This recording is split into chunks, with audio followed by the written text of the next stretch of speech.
Did you know that St. Luke's University Health Network, based in the Lehigh Valley, Pennsylvania, has been recognized by the U.S. government as the highest performing health system in the United States for quality? You heard right. St. Luke's #1 recognition affirms our status as the top leader among the most respected healthcare providers in the nation, including Houston Methodist and the Mayo Clinic. To state it simply, if you want to receive the best care when you go to a hospital, come to St. Luke's.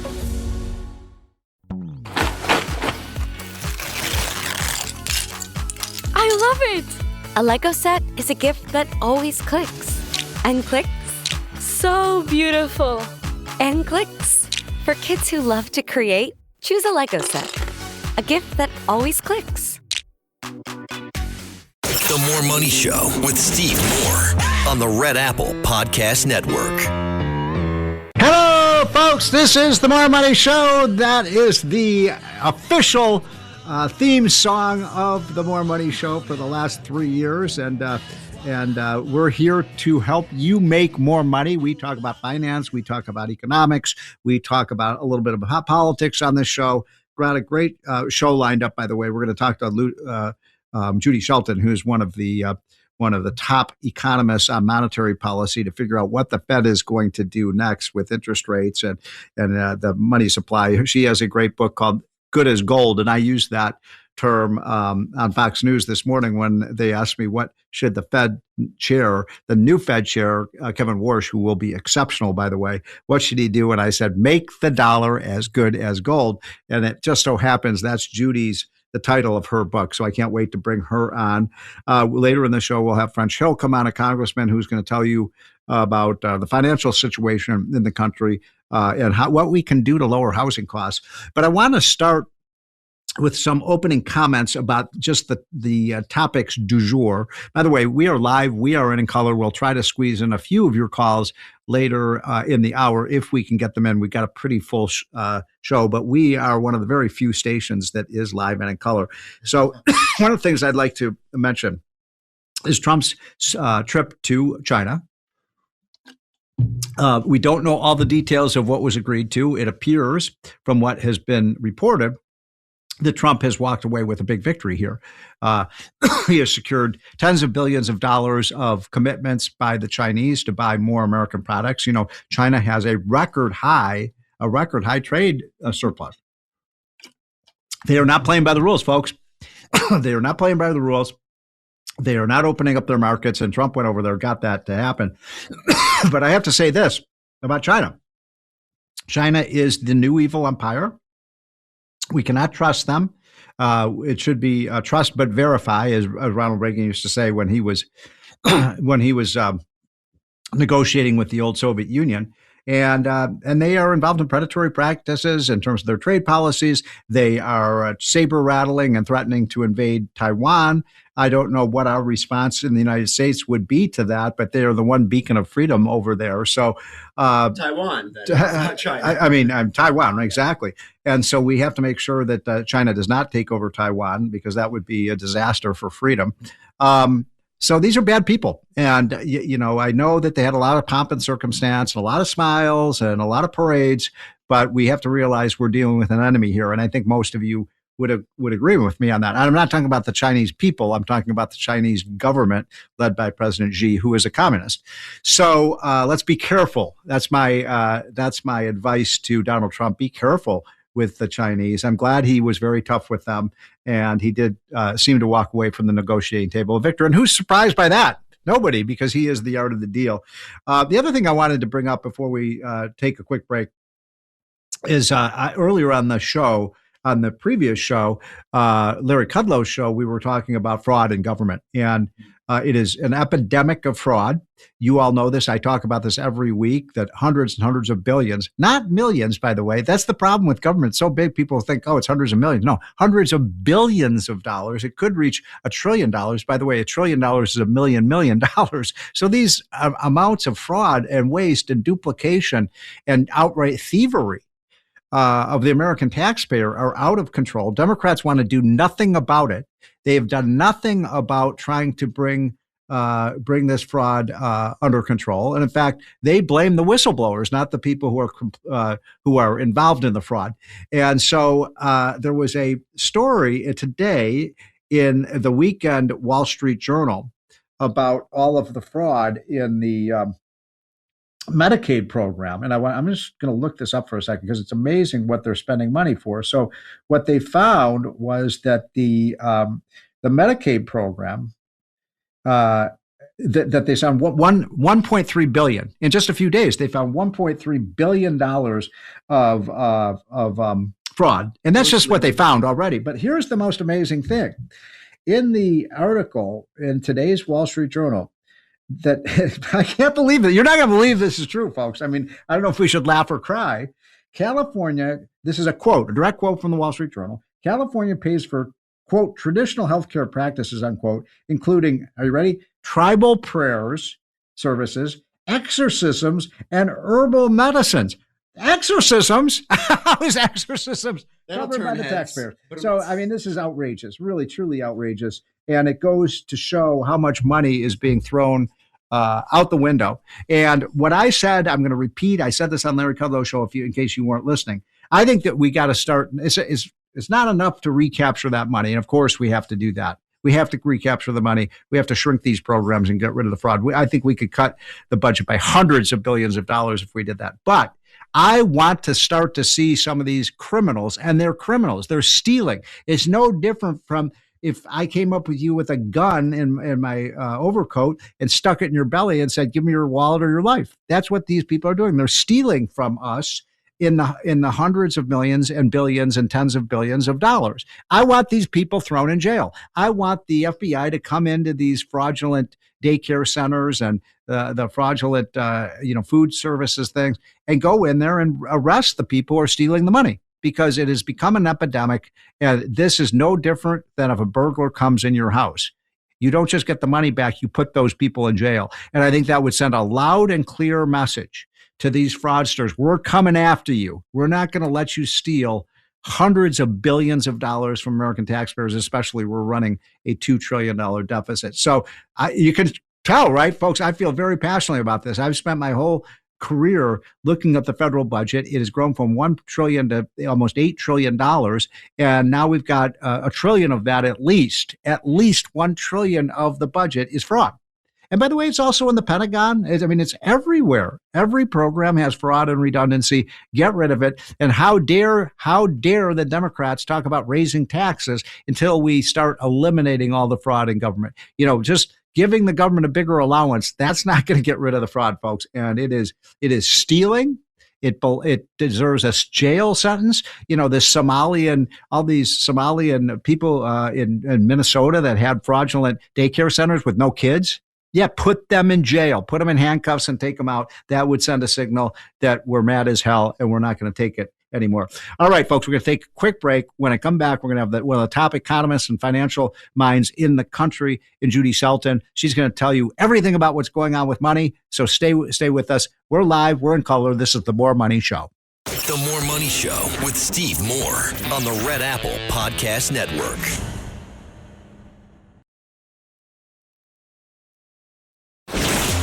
The More Money Show with Steve Moore. Entertaining and informative. On the Red Apple Podcast Network.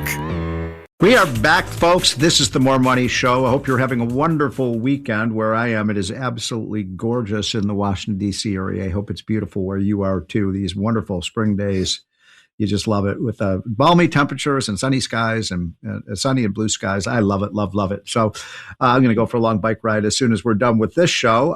But before we are done with this show, I wanted to introduce my next guest, Judy Shelton, who's been a friend of mine for 30 years. But much more importantly, she's one of the top monetary economists in the U.S. of A. I hope that Donald Trump selects Judy to fill one of the open seats that's left on the Federal Reserve Board, because nobody understands money better than she does. And by the way, the name of her book, she has many books that she's written, good as gold. And when they asked me yesterday on Fox News what I thought about incoming chairman, not Jerome Powell, but of course, Kevin Warsh, I said he's going to make the dollar as good as gold. And I guess I got that from you, Judy. So thanks so much for joining.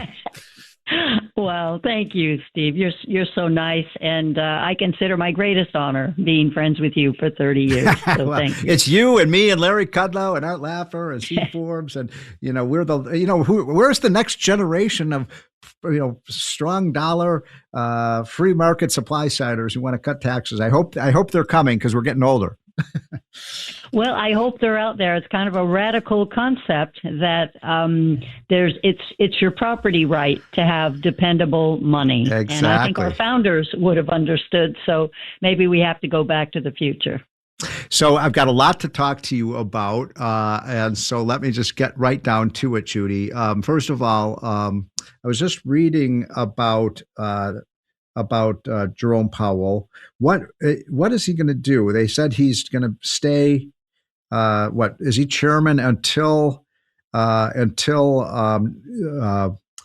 Kevin is sworn in, and is he going to stay on the Fed? What's the latest on that? He is pro tempore, meaning he's filling the chair until almost physically Kevin Warsh is doing that. And when will that be? Very close.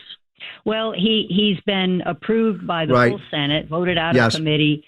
So there's some issue that I guess Senator Warren is trying to raise with regard to the handling of his assets. But he had long promised and made his agreement with the Ethics Committee for the Fed that if confirmed, he would handle it appropriately, and that's already been laid out how he will do so. So I don't know. So we said, okay, well that's a good explanation. Let me just get right down to it then. Will Jerome Powell remain on the Federal Reserve Board? I think it's kind of stinky that he is doing that, very ungentlemanly, and I think he's just being petulant and self-important, and it's kind of a dirty trick. I sometimes wonder if Senator Tillis is regretting that he went to the mat to protect Jerome Powell, and then he pulls a trick like this.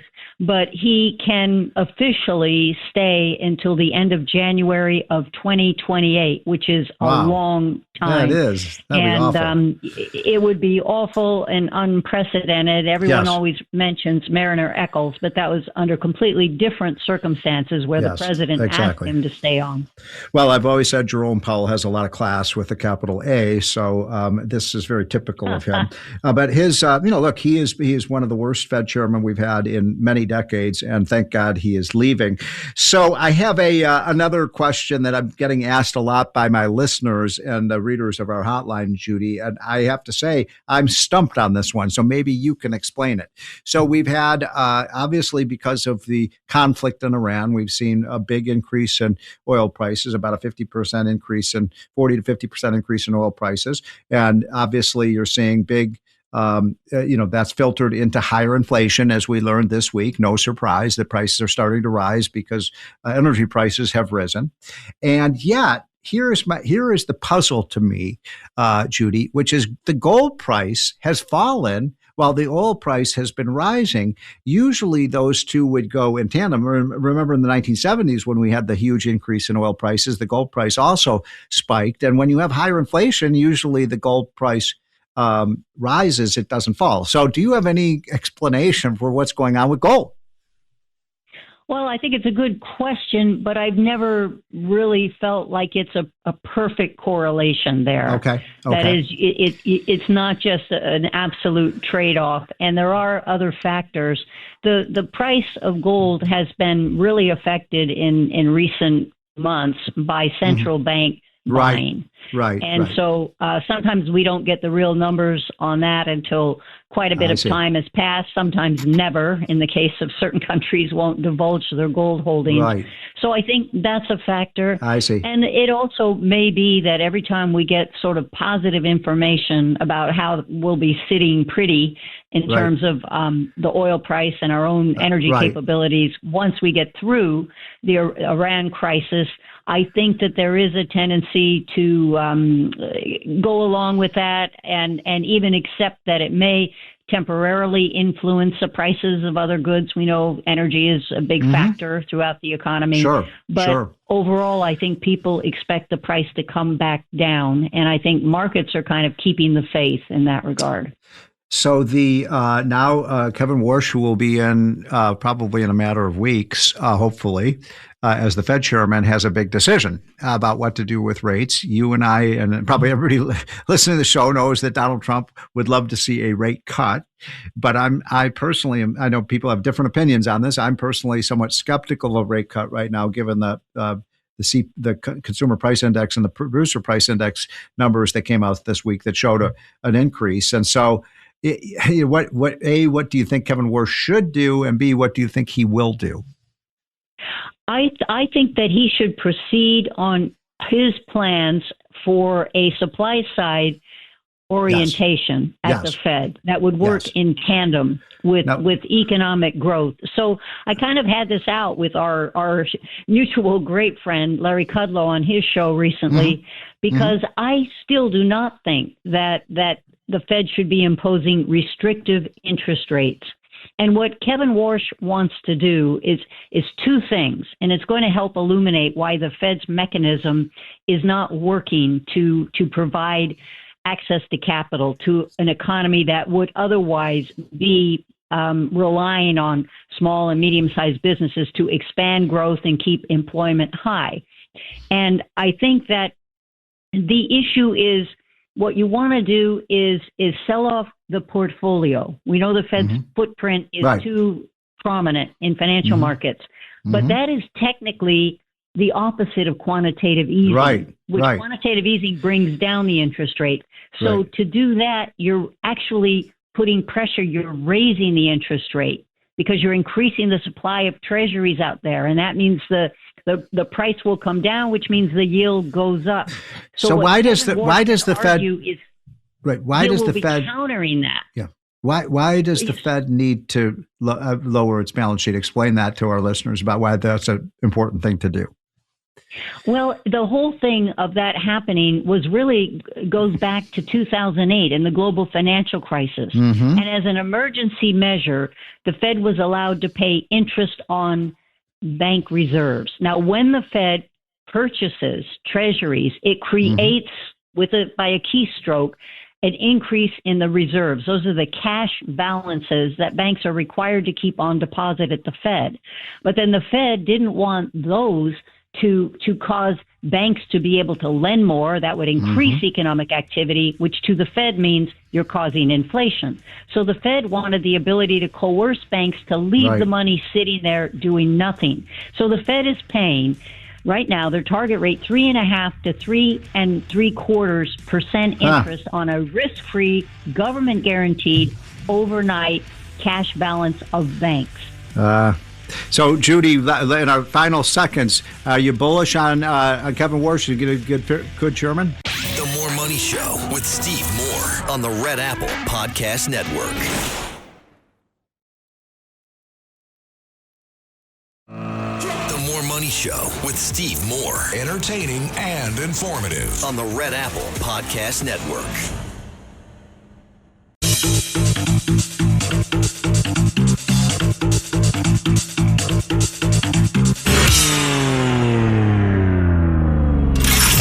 It's More Money with leading economist Steve Moore. Now, here's your host, Steve Moore. We're back, folks. This is the More Money Show. I hope you're having a wonderful weekend. And unfortunately, I had to cut off Judy Shelton mid-sentence because we had a hard break. So she's been gracious enough to come back for a few more minutes so I could finish her thoughts, because I've got a couple of final questions I needed to ask her. So, Judy, thanks again for holding over. I was asking on the way out whether you are bullish on Kevin Warsh. Do you think he's going to be a good Fed chairman? How will he be different from Jerome Powell? I think he will be a good Fed chairman. I think he really learned something. He was there in the years before 2008 and right after. And what he didn't like was, after dealing with the crisis of the global financial meltdown, he didn't like that the Fed retained even greater powers to intervene and to impose artificial interest rates. And he saw the ultimate long-term damage that did to financial investments. And I think he's going to bring that knowledge and that resolve to his position. So finally, Stephen Moran, who was a member of the Federal Reserve Board, as I understand, is stepping down from that. Which, if I get this right, then there's an open seat on the Federal Reserve Board. Is that right, or? He's stepping down, and you wouldn't get a new seat unless Powell gets off. Powell leaves. Okay, we got it. Here's what we have to do, Judy. We have to get Powell the hell out of there and get you in that seat. Somebody who understands monetary policy. Can we do that? Well, I'm ready. I'm rested and ready. You bet. You would be exceptional. Well, Judy, thank you for educating us today. Please come on in the weeks ahead and appreciate your knowledge. Her book is, by the way, is Good as Gold. Is that your latest book? Yes, it is. Yes, it is. All right. Okay. Thanks for mentioning it. So thank you, Judy. All right. My next guest is another really good friend, French Hill, the great congressman from Arkansas. He is also the chairman of the very powerful Financial Services Committee in the House of Representatives. So, French, thanks for joining.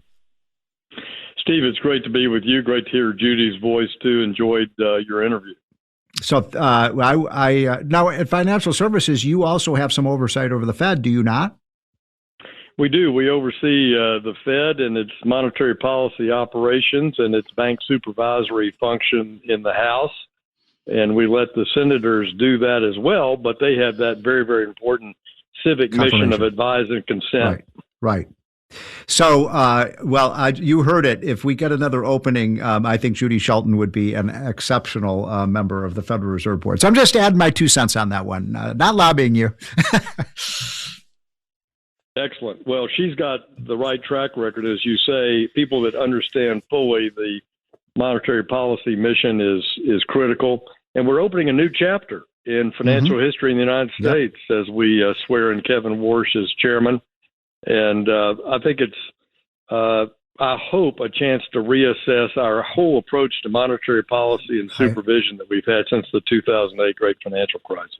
Boy, I hope you're right about that because we need it. And, let's face it, Jerome Powell was a failure.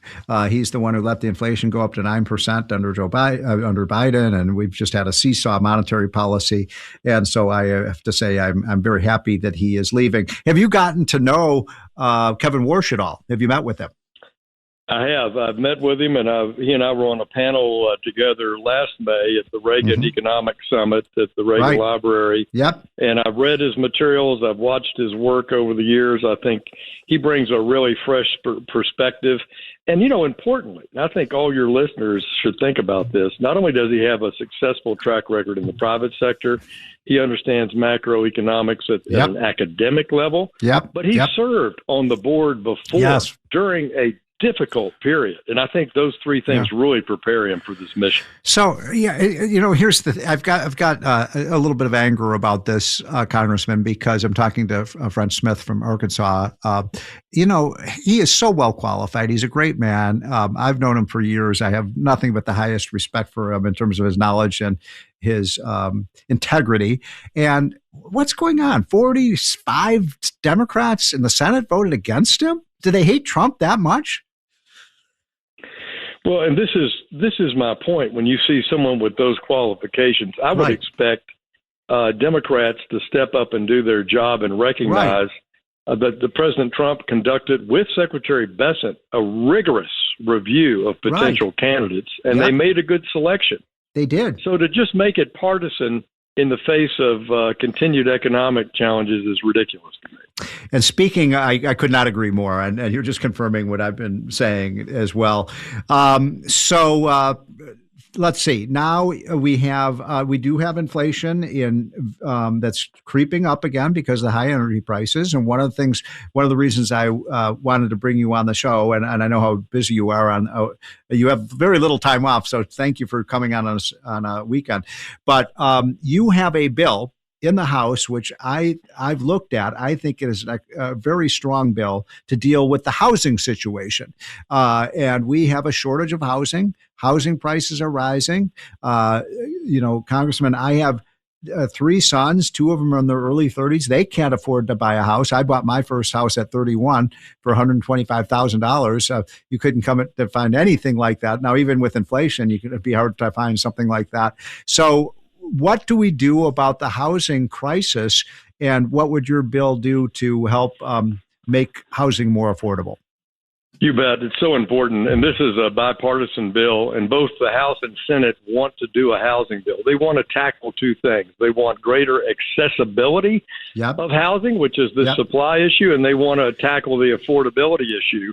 And our bill in the House particularly does that by lowering barriers to building more housing. We've removed like NEPA requirements, environmental surveys, things that raise the cost of housing in HUD programs. We've changed the building codes for the first time since 1976. I guess we do this once a year. We did it in the bicentennial. Now we're doing it in the semi-quincentennial. Wow. We are making it easier and less costly to build a house per square foot. How? We allow modular building techniques to be part of the HUD code. And if you change the HUD code, you change the code for all of America in 3,000 zoning districts. We changed the fact that in use of manufactured housing, we changed the HUD requirement that it has to have a chassis. I mean, come on. I mean, it's not, we don't have trailer homes manufactured like they were 50 and 60 years ago. We have some of the most sophisticated, resilient, energy efficient housing in America by manufacturing. So you remove that, you can now stack it. You can make a quadplex. You can make a duplex that's a manufactured product. That brings down the cost, increases the accessibility. And we've done that also by including in the House bill some very important deregulatory compliance burden reducing for our local community banks. These are important because 6 out of 10 home construction loans, so 60% of the home construction loans in this country are made by our banks under $10 billion, our small local Main Street banks. So we have targeted reducing regulations, reducing red tape, increasing financial ability, increase supply and lower cost. And finally, in the Senate bill, the Senate version of this bill, they have an Elizabeth Warren provision that has a mandate that is so costly it's going to reduce capital flowing into housing. She has a provision where she was trying to honor President Trump's idea of preventing big institutional investors from bidding against moms and dads trying to buy a family house. I get that the president talked about it in the State of the Union. But she swept in all kinds of home building. And her provision says that if you build new construction, a house to rent, that it has to be sold in 7 years. And so it shut down the financing market for a whole bunch of home building across the country. And it's a crisis. And in fact, Paul Clement wrote a piece that circulated on Capitol Hill. He believes that Elizabeth Warren's provision in the Senate bill amounts to a taking. And it's unconstitutional. And it's going to produce a bunch of litigation. So in the House bill, we took that out. We focused on supply side changes, deregulatory, increased access to capital for housing. And we believe this will help all of our families. And I hope to get it on the House floor this week. Well, that's great news. And I like all of those ideas you talked about. By the way, I am not a fan of the idea that Trump proposed of not allowing institutional investors to buy housing. I think that would be detrimental to the development of housing in this country. And so I think, I agree with Donald Trump on 90% of the issues, but not that one. But there's something that Larry Kudlow and I and Art Laffer and others have been talking about, and I know you've been kind of following this too, which is to for residential properties like homes to allow people to index for capital gains there at the time of the sale. So, people now, as you know, that each spouse gets a $250,000 exemption. So you can exempt up to $500,000 for a couple.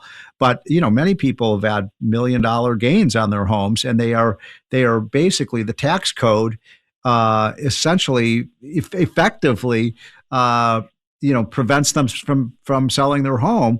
And especially, we have most of the listeners to this show, not all, but many of them are elderly, over the age of 65. They might want to sell their home that they've been in. They're empty nesters, might want to go move to, North Carolina or Florida, and they can't do it. And so our idea is why not index that for inflation, since it's unfair to tax people on an inflationary gain anyway. And then why not, let people sell those homes? It opens up a lot of new inventory of housing. Is that something you've looked into?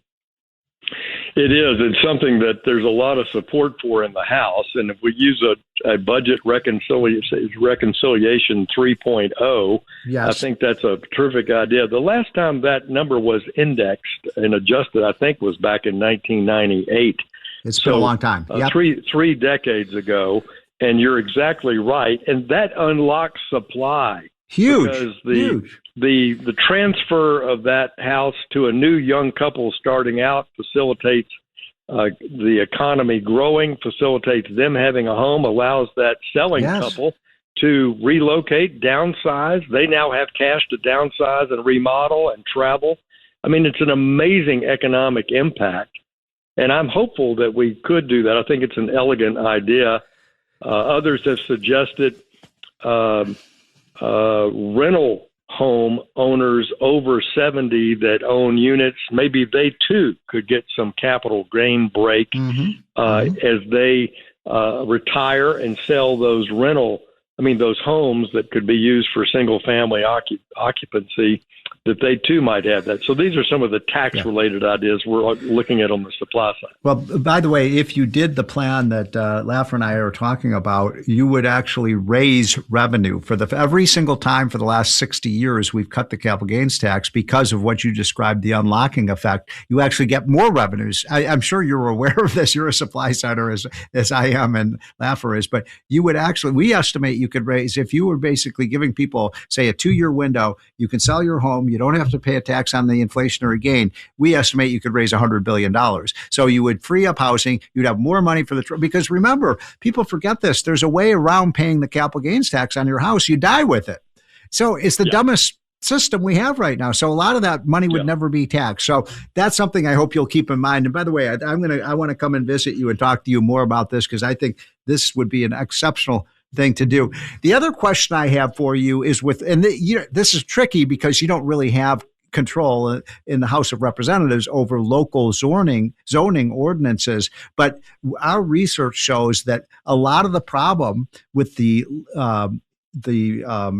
shortage of supply of housing is due to zoning ordinances in these local communities that won't allow multifamily housing to be built.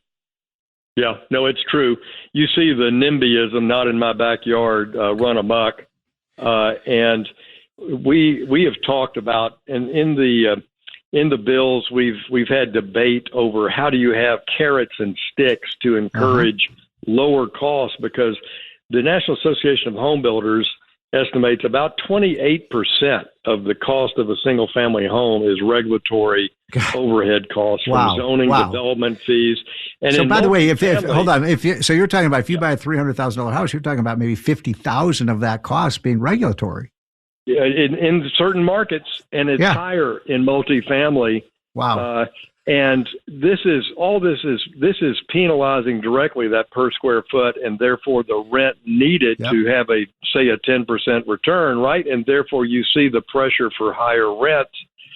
And I think between new zoning and creating incentives, carrots and sticks on zoning is yes is the answer to your question. And secondly, my point about changing those HUD-related building codes, that too can bring in lower construction type techniques per square foot, and you let the banks get out and have more freedom to lend money for home construction on the supply side of finance and on the supply side, the regulatory function of lowering the cost for compliance, which is, as you say, disproportionately local. And, we have to push back against that.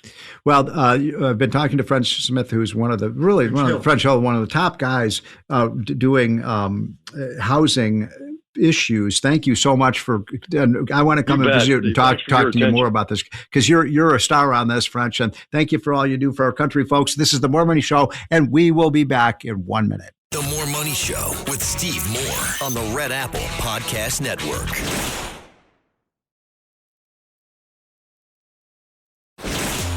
More Money Show with Steve Moore. Entertaining and informative. On the Red Apple Podcast Network.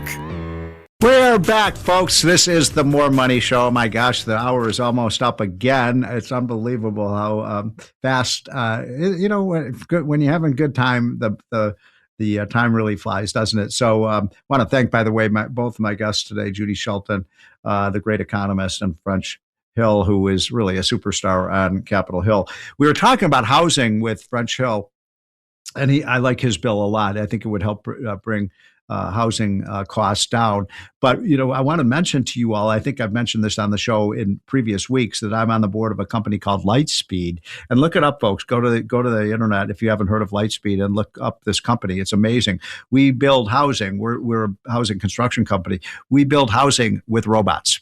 And the robots are amazing. We can build houses for almost half the cost of building houses the traditional way, and the technology is getting better all the time. We can build them faster. We can build them cheaper. We can make them available to people much quicker, and so that would be another solution to the housing crisis. So go to Lightspeed and look at this. It's amazing. And I mention that because in my final minutes, I want to mention the backlash that's happening all over the country on AI, artificial intelligence. And by the way, artificial intelligence, robotics is essentially what it is. And this revolt that's happening on the left and right. Nobody wants data centers now. Nobody wants artificial intelligence. I don't get it. I'm going to maybe devote the next week, the whole show, to this issue, because I know a lot of you listening to this show, you're angry about artificial intelligence. You're worried about your job. You're worried about how this will affect people. It's going to be like the Terminator, where we're working for the computers. The computers aren't working for us. But this is going to be a revolution that is going to be so powerfully positive in so many ways. I mean, it will speed up the cure for cancer.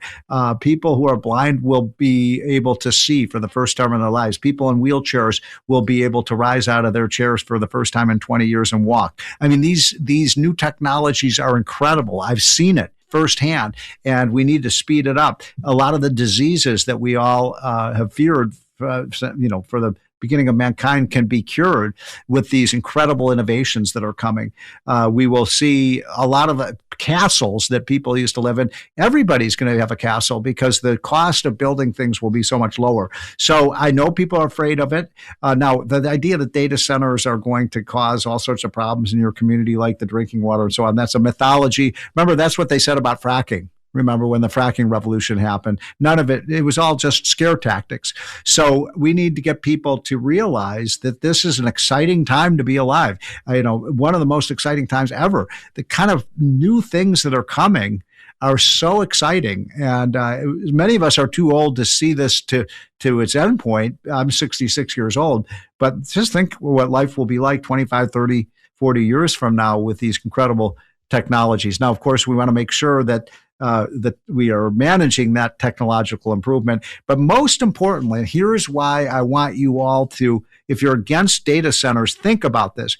We need to win the AI revolution, just like the United States won the internet revolution and created these amazing companies like Google and Amazon and on, Microsoft. So we need to do that. We need to be number one in AI, just like we were number one in the internet age. We can do this, folks. We can be number one, especially because we have one of the great presidents in modern times in Donald Trump in the White House. Folks, I hope you have a wonderful weekend, and we'll be back. Same bat time, same bat channel for the More Money Show. Have a great weekend.